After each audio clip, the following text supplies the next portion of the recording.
Assalamualaikum warahmatullahi wabarakatuh. Halo semuanya, perkenalkan kami dari kelompok 2 kelas B akan membawakan materi yang berjudul Prinsip-prinsip Ekonomi. Sebelum membahas mengenai materi, ada baiknya saya terlebih dahulu memperkenalkan anggota kelompok 2, yaitu ada saya, Mariska Magdalena Sanorajola selaku moderator dan presentator pertama. Yang kedua ada Muhammad Syahrul sebagai presentator kedua, ada Sri Devi Rahmadani selaku presentator ketiga, ada Muhammad Haidir selaku presentator keempat, ada Ajeng selaku presentator kelima, dan yang terakhir ada Iin Pratiwi sebagai presentator keenam.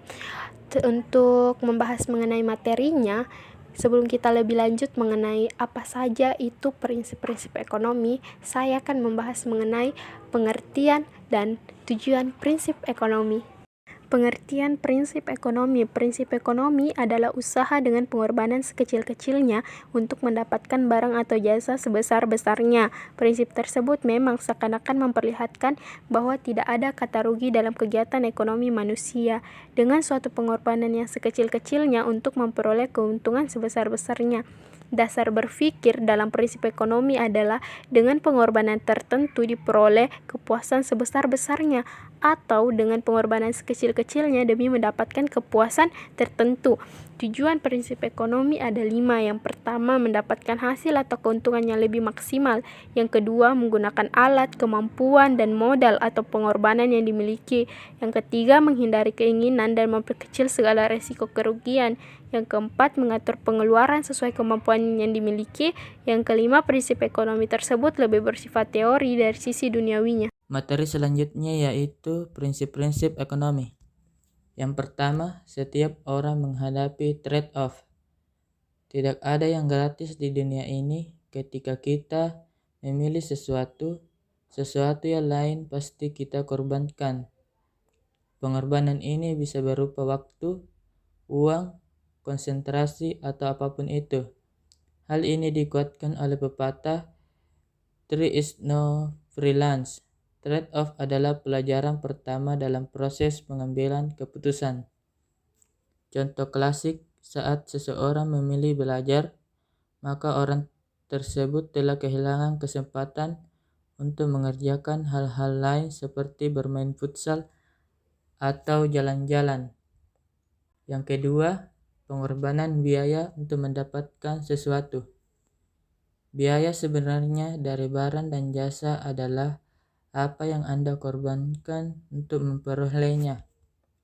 Biaya ini mencakup seluruh biaya langsung ataupun tidak langsung. Tetapi ada juga konsep yang sering dilupakan adalah biaya kesempatan, yaitu kesempatan yang hilang demi menjalankan suatu pilihan. Untuk itu, dalam mengambil keputusan, seseorang harus selalu membandingkan biaya dan manfaat dari setiap tindakan yang dipilih. Contoh, seorang pemain NBA, LeBron James, yang memutuskan untuk tidak melanjutkan ke perguruan tinggi karena menganggap biaya kesempatan kuliah terlalu tinggi dibanding biaya kesempatan berkarir sebagai atlet profesional. Saya akan melanjutkan materi yaitu prinsip-prinsip ekonomi. Prinsip-prinsip ekonomi bagian 3 adalah orang berpikir secara rasional. Artinya, saat orang menentukan keputusan atau pilihan, orang tersebut bekerja pada pikiran rasional. Insan rasional senantiasa berpikir secara bertahap. Banyak keputusan dalam hidup yang memerlukan penyesuaian-penyesuaian kecil secara bertahap dalam proses pelaksanaannya. Para pakar ekonomi mengistilahkannya sebagai perubahan marginal. Dalam banyak situasi, kita akan dapat membuat keputusan terbaik jika mau berpikir secara bertahap atau MANKIU 2000. Contohnya, saat seseorang menghadapi pilihan melanjutkan sekolah atau S2 atau mencari pekerjaan, yang ia pikirkan adalah apa keuntungan dari melanjutkan sekolah, yaitu pengetahuan, pekerjaan yang lebih baik dan menghasilkan lebih besar, atau memilih mencari kerja dengan keuntungan yang lebih cepat, memiliki penghasilan sendiri dan kerugian. Kerugian yaitu kehilangan hal-hal dari pilihan yang ia tinggalkan. Yang keempat adalah orang tanggap terhadap insentif. Karena manusia mengambil keputusan dengan cara membandingkan keuntungan dan biaya, biasanya mereka akan berubah jika ada perubahan pada keuntungan atau biayanya. Contohnya, ketika harga daging sapi naik, orang lebih cenderung membeli daging ayam karena harganya lebih murah. Pada saat bersamaan, pengusaha daging sapi akan menjual lebih banyak daging sapi karena dapat keuntungan yang lebih tinggi. Pembuatan kebijakan publik tidak boleh melakukan pentingnya insentif karena banyak yang kebijakan yang bisa mengubah biaya atau keuntungan bagi orang-orang sehingga berubah perilaku mereka.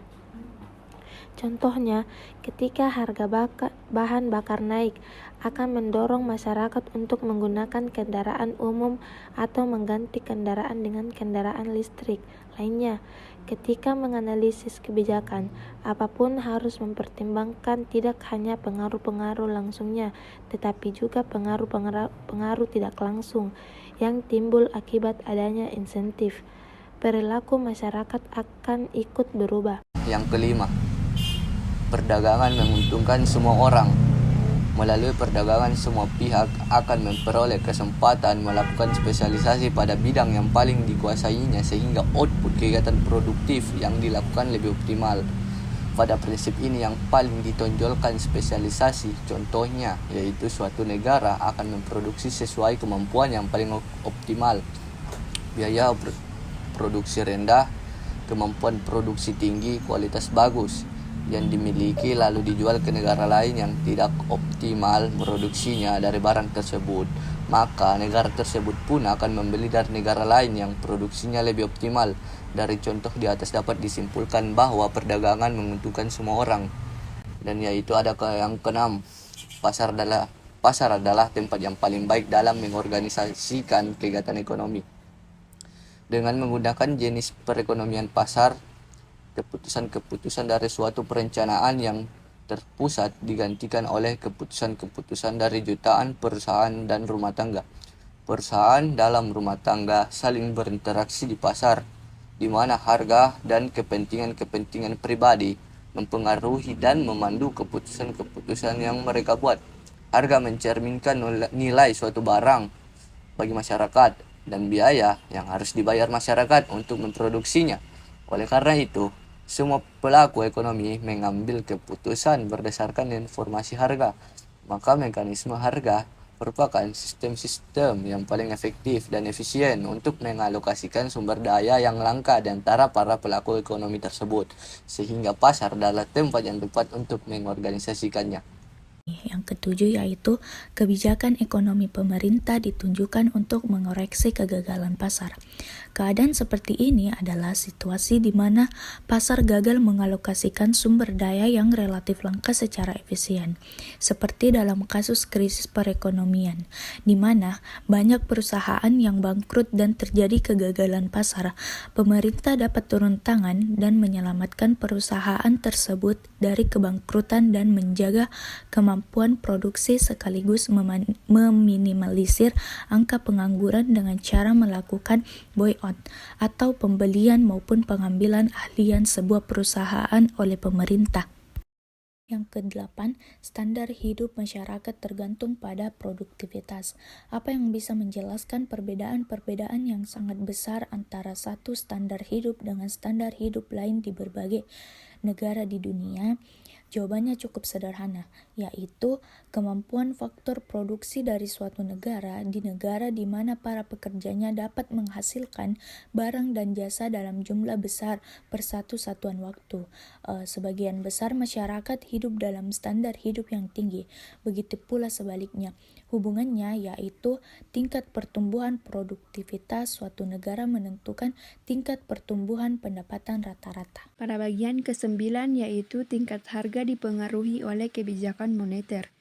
Tingginya tingkat peredaran uang akibat dari tingginya produksi uang itu sendiri menyebabkan nilai dari uang tersebut menjadi semakin kurang berharga yang berdampak pada terjadinya inflasi, sehingga harga barang naik karena nilai dari uang tersebut menurun. Pada bagian ke-10 yaitu masyarakat menghadapi trade-off antara inflasi dan pengangguran jangka pendek.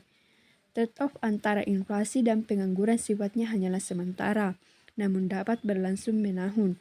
Sulitnya pemerintah meredam lonjakan inflasi dikarenakan upaya menekan inflasi seringkali mengakibatkan peningkatan angka pengangguran. Inflasi biasanya ditekan melalui pengangguran kuantitas uang. Jika uang berkurang, maka dana investasi dan produksi menyusut. Hal ini berarti lapangan kerja baru akan berkurang sehingga pengangguran akan bertambah.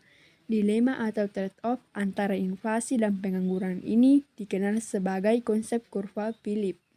Terima kasih untuk teman-teman saya yang telah memaparkan materinya. Selanjutnya saya akan menarik kesimpulan mengenai prinsip ekonomi adalah pedoman dasar dalam melakukan tindakan ekonomi untuk mendapatkan hasil yang sebesar-besarnya dengan pengorbanan tertentu dan hasil tertentu dengan pengorbanan yang sekecil-kecilnya. Prinsip ekonomi ini berlaku untuk semua tindakan ekonomi, baik itu produksi, distribusi, atau konsumsi. Sekian presentasi dari kelompok kami.